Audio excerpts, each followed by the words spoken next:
Okay, in this exercise what we're going to do is apply a sharpening to an image which is more for portraits and beauty shots like this.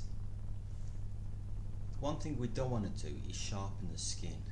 If we sharpen the skin, it will make it look rougher, it'll emphasise the spots even more. So we need to protect the skin tone and sharpen everything else. Now this technique is not really designed for trying to sharpen a poorly focused shot.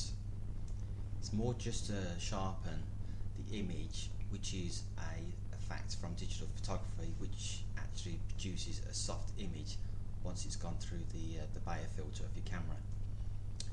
So what we're going to do is, first of all, if we're working with a non-destructive technique, what we need to do is duplicate this layer, because we're obviously going to sharpen this. So we're just going to drag that down into this second icon here to create this background copy. What we need to do now is go to our paths, our channels, and click on the red channel. Okay, and we want to duplicate this, so we're going to drag this down again to the second icon from the right, which will create this copy of the red channel. Okay, so what we want to do is sharpen everything but red. Okay, so what we're going to do here is to go Control I and invert the red channel. You can see where it will be black will protect any sharpening effect, where it's white will have maximum sharpening.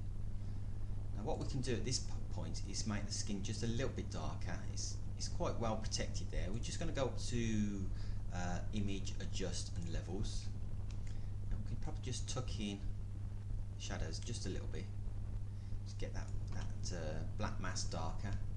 Just check the whites as well. We're just going to knock that in, not too much, we don't want to lose too much detail. We just move those in a touch, and we're going to OK that.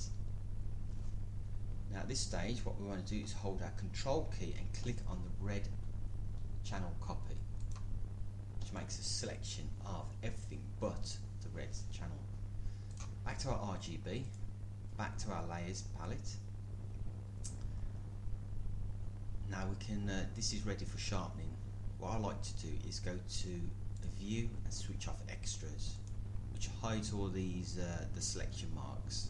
We don't want that going on while we're sharpening the image, but the selection is still there. We now go to Filter, Sharpen, Unsharp Mask. Okay, and you can see clicking the preview on and off, it's gave a lot more definition to the eyelashes here. This is completely up to you how you want it. Personally, I probably wouldn't sharpen it that much. We seem to live in an age where everything's got to be razor sharp. We're just going to whack that up. Keep your radius around 1 pixel. Threshold, you can be 0. I like to just keep it slightly off 0, and then just turn this up to what you think is about right, and I feel that's about right. This will vary, of course, depending on the file size that you're working on. We're working on a 56 megabyte image at 16 bits, so I would say no more than 300 absolute on an image of that size. So I'm happy with that. We've got around 240, 250 on that. Just preview that. Yeah, I'm happy with that. So I'm going to go OK. Zoom out a touch.